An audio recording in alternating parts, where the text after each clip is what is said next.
नमस्कार दोस्तों, स्वागत है आप सभी का आपके अपने परिवार स्टडी शाला 2.0 में। और आज की जो हमारी क्लास होने वाली है वो यूपी टीईटी स्पेशल होने वाली है। और इसमें भी हम लोग क्या देखने वाले हैं, तो जो आपका मैथ है उसका सिलेबस जो है क्या है, एक एक टॉपिक हम लोग इसमें कवर करने वाले हैं। ठीक है, तो इस चीज में ध्यान क्या हम लोगों को रखना है। देखिए, आपका जो सिलेबस दिया हुआ है उस सिलेबस में टॉपिक आपको दिए हुए हैं, लेकिन उसमें यह नहीं बताया गया है कि किस टॉपिक से किस तरीके के प्रश्न आपसे पूछे जाएंगे और जो परीक्षाएं हो चुकी हैं उनमें कैसे कैसे प्रश्न आए हैं।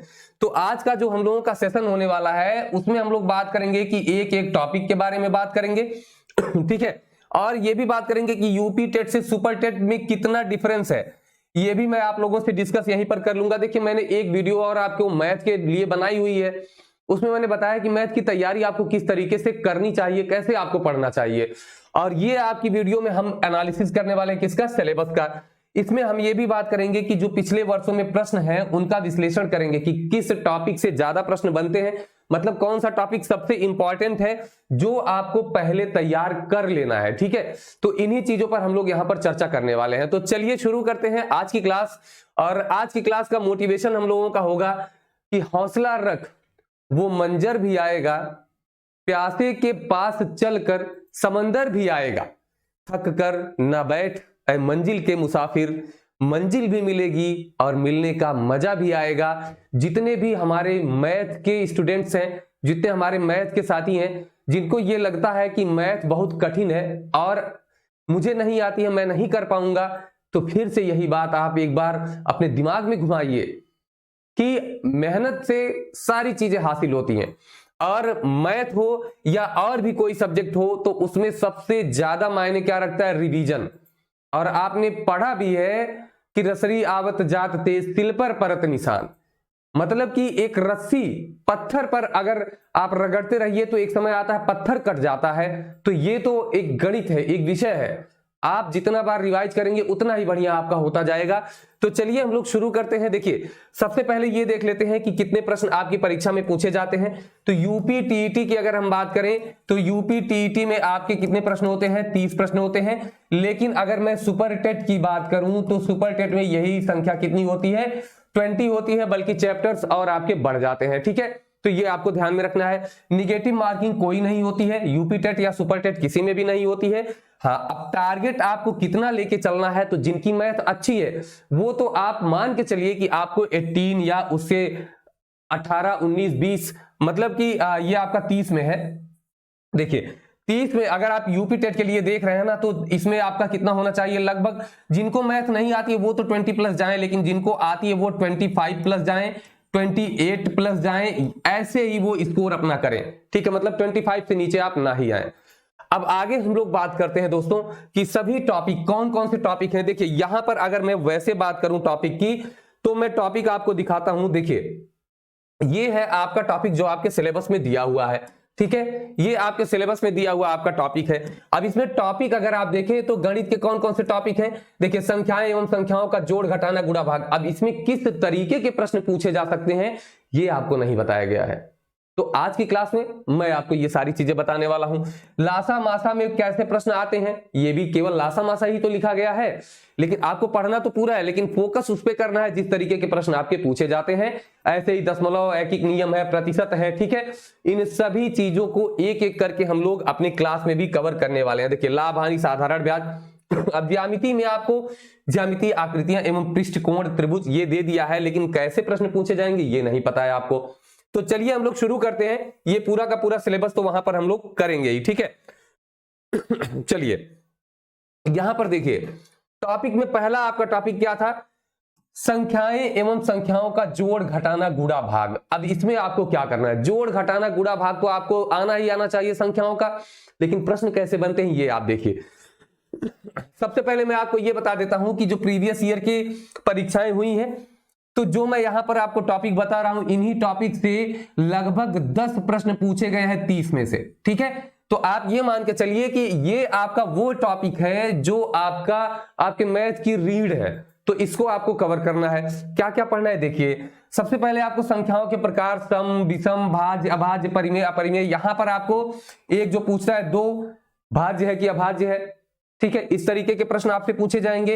एक आपका पाई परिमेय है कि अपरिमेय है, दो तो फिक्स क्वेश्चंस हैं, बार बार रिवाइज होते हैं। अब आपको आगे भी इसमें देखना रहेगा कि दोस्तों ये जो सारे प्रश्न के प्रकार हैं ये आपको पूरा का पूरा पढ़ डालना है। ठीक है, किताबों के बारे में मैंने एक वीडियो बनाई हुई है, आप उसे देख लीजिएगा तो आपको ये भी पता चल जाएगा कि कौन कौन से किताब आपको पढ़ने हैं। ठीक है, चलिए आगे देखते हैं। अब संख्याओं का योग आपको पढ़ना है। अब इसमें क्या क्या पढ़ना है, प्रश्न बहुत पूछे गए हैं, संख्याओं के प्रकार से भी प्रश्न बहुत पूछे गए हैं। अब मैं प्रश्नों की संख्या यहां पर नहीं लिख सकता हूं, लेकिन मैंने जो है पूरी स्टडी इस पे किया है, पूरा एनालिसिस किया है कि किस टॉपिक से कितने प्रश्न और किस तरीके के पूछे जा रहे हैं, एक एक का मैंने एनालिसिस किया है और नोट किया है। क्योंकि आप लोग जानते हैं कि मैं कोई भी आपके लिए क्लास वीडियो कुछ भी बनाता हूं तो उसमें बिना एनालिसिस बिना मेहनत के मेरा कोई काम नहीं रहता है। इसीलिए क्लासेज मेरी कम रहती हैं, लेकिन क्वालिटी में कोई समझौता नहीं होना चाहिए। ठीक है, संख्याओं के योग में जैसे क्रमागत संख्याओं का पूछ लिया 1 से 50 तक की संख्याओं का, तो वो वाला योग वाला आपको वर्ग वाला है, सम है, विषम है, भाज्य अभाज्य, ये सब आपको ध्यान में रखना है, ये आपको पढ़ लेना है। प्रथम n संख्याओं का योग, ये भी देखिए भाज्य भाज्य वाला। ठीक है, तो ये वही वाला है। और इसमें एक और प्रश्न मैंने देखा कि एपीजीपी जो समांतर माध्य और गुणोत्तर वाली जो श्रेणियां होती हैं उनके भी प्रश्न इसमें पूछे गए हैं, तो एक बार आप उनको देखेंगे। और वर्ग और घन, संख्याओं का वर्ग और घन उससे बनी हुई श्रेणी जो है वो भी पूछी गई है, तो वो भी आपको पढ़ लेना है। ठीक है, तो इतना तो आपको संख्याओं के योग में से पढ़ लेना है। उसके बाद और भी प्रश्न आते हैं संख्याओं के योग से, जैसे कह देगा दो संख्याओं का गुणनफल इतना है, योग ये है, अब उसके व्युत्क्रम का योग आपको बताना है कि क्या होगा, तो ये संख्याएं यहां से ये भी प्रश्न पूछे गए, कई बार पूछे गए हैं। ठीक है, आगे बात करें भाज्य भाजक भागफल शेषफल, यहां से तो हर परीक्षा में 1 से 2 प्रश्न आपको देखने को मिलेगा। ये आप देखेंगे, इसमें आपसे पूछेगा ना कि कितना शेषफल बचेगा, ये वाला प्रश्न ज्यादा पूछा है, तो ये आपको ध्यान में एकदम रखना अच्छे से। व्युत्क्रमों का योग अंतर जो अभी मैंने बताया था कि संख्याओं का गुणनफल दे देगा, योग दे देगा, और अब पूछेगा कि जो है इसमें आपको बताना है कि व्युत्क्रम का योग, व्युत्क्रम का गुणनफल क्या होगा, ये आपको ध्यान में रखना है। आगे भाज्यता के नियम, वेरी वेरी इंपॉर्टेंट है ये। भाज्यता के नियम आपसे प्रश्न पूछता है, कैसे पूछेगा, देखिए ऐसे दे देगा 9x2 और आगे दे देगा 3y4, उसके बाद आपको कोई इसमें दे देगा कि ये संख्या 11 से कट जाती है या ये संख्या 3 से कट जाती है, तो अब आप बताइए x और y की क्या वैल्यू होगी, सबसे न्यूनतम कौन सा अंक यहां पर हो सकता है, तो ये प्रश्न आपसे पूछा जा सकता है। भाज्यता के नियम से प्रश्न हर एक परीक्षा में एक प्रश्न जरूर पूछा गया है, तो ये तो आपका 1 नंबर फिक्स कर देगा। जितने भी मैं टॉपिक बता रहा हूं ना, आप एक दिन में 2-2 3-3 टॉपिक कर सकते हैं, कोई प्रॉब्लम नहीं होगी। और आगे इकाई का अंक ज्ञात करना वेरी वेरी इंपॉर्टेंट है। अब इसमें 2 तरीके से आएगा, एक आपको संख्याओं का गुणा करके देगा, ठीक है, और दूसरा जो आपका आएगा वो क्या देगा, वो देता है जैसे कोई संख्या दे दिया, इसकी घात दे दिया, अब इसके पूछेगा कि इकाई का अंक बताइए कि क्या होगा इसमें। ठीक है, तो ये आपको ध्यान में रखना है।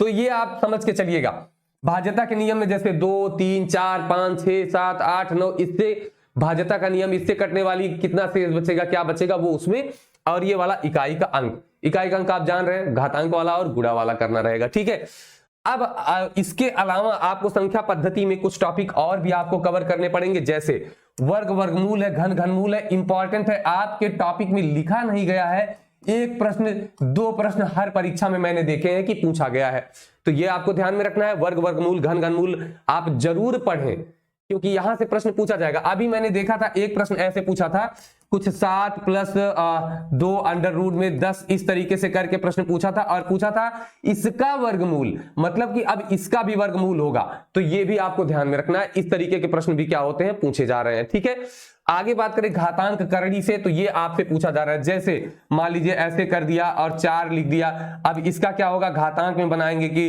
2 की पावर 1/4 होगा, इस तरीके से। और इसी में दोस्तों एक प्रश्न और पूछा गया था, कैसे, इनका आरोही अवरोही क्रम, मतलब कि इनको क्रम में व्यवस्थित करने के लिए पूछा था, बढ़ते हुए घटते हुए क्रम में, छोटी बड़ी संख्या पूछ लेगा तो ये आपको अलग से पढ़ना पड़ेगा। सरलीकरण में देखिए क्या है, भाग गुणा जोड़ घटाव, जो समीकरण देता है पहले भाग फिर गुणा फिर जोड़ फिर घटाव, इस तरीके वाले प्रश्न पूछे जाते हैं। और एक प्रश्न यहां से सरलीकरण का ये भी पूछा जाता है कि a/3 = b/4 = c/5 है, तो a प्लस बी प्लस सी बटे में c, इस तरीके के मैंने देखे कि लगातार परीक्षा में प्रश्न पूछे गए हैं। तो ये बहुत आसान होते हैं, ये भी सरलीकरण में आप लोग पढ़ जाइए, क्या दिक्कत है, सरलीकरण जब उठाइए तो उसको पूरा कवर कर जाइए, ठीक है। आगे बात करते हैं गुणनखंड।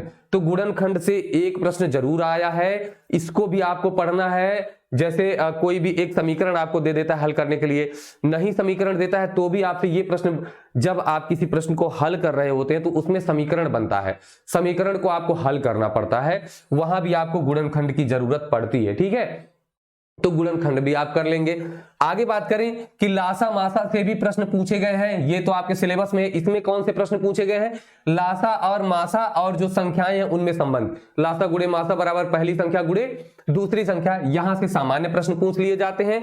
भिन्नों का भी लासा मासा, जैसे अंश और हर वाला होता है नियम ना, तो भिन्न का लासा मासा। एक प्रश्न और पूछा है कि सबसे बड़ी संख्या जिससे ये संख्याएं कट जाएं या सबसे छोटी संख्या जिससे ये संख्याएं कट जाएं, तो ये आपका लासा और मासा से प्रश्न हो जाते हैं, ठीक है।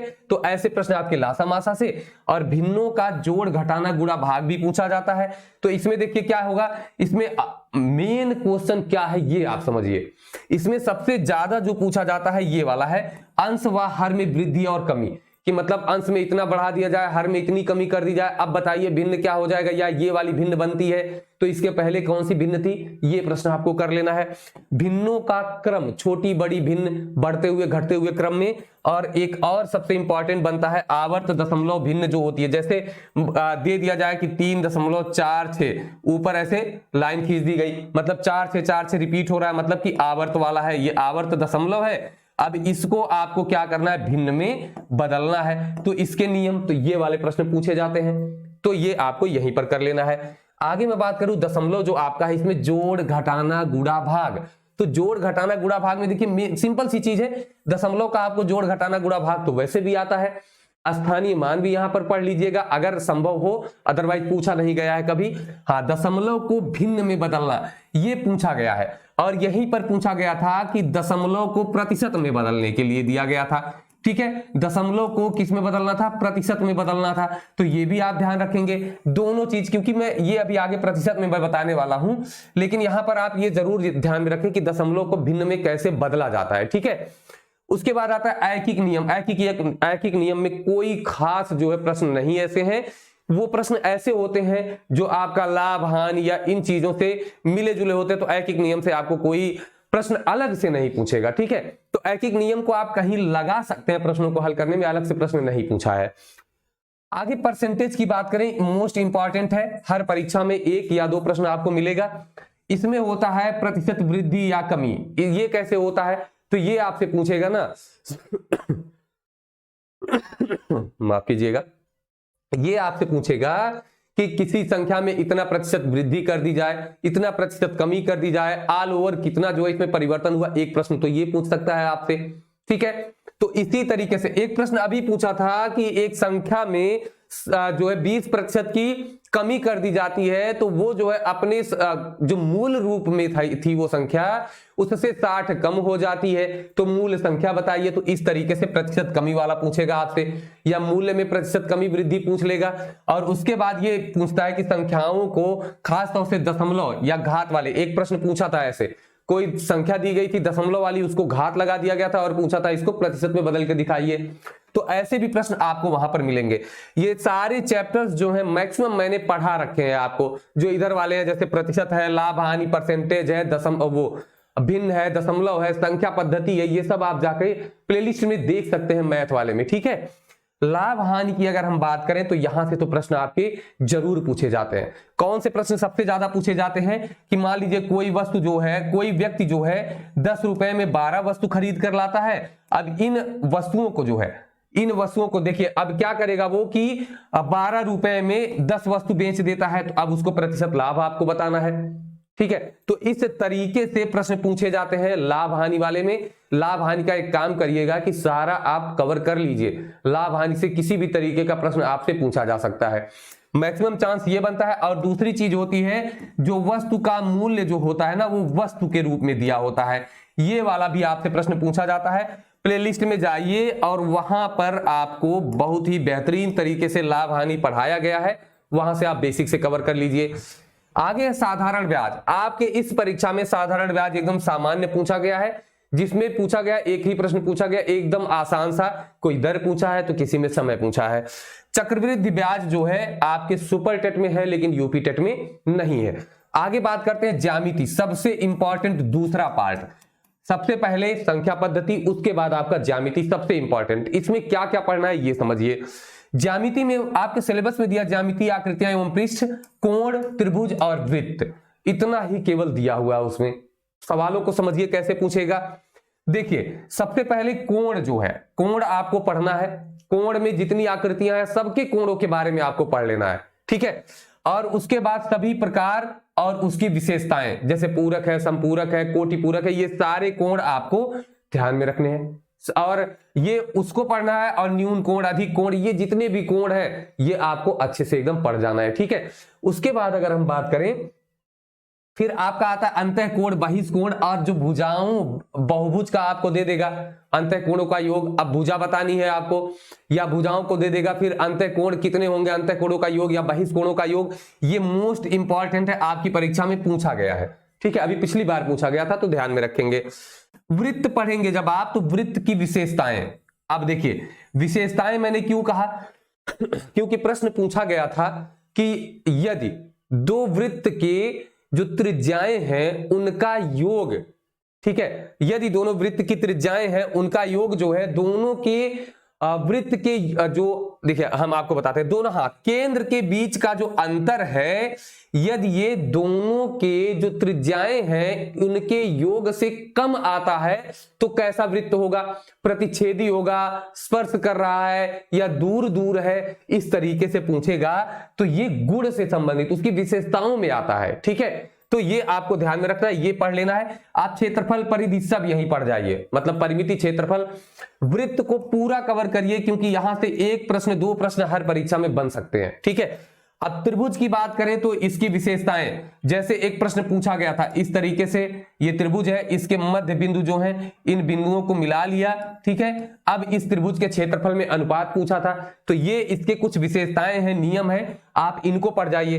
रचना पूछता है, त्रिभुज की रचना कैसे होती है, तो इसमें क्या पूछा था, इसमें पूछा था दोस्तों कि भुजाओं की माप दे देगा, ठीक है, तीनों भुजाओं की माप दे दिया।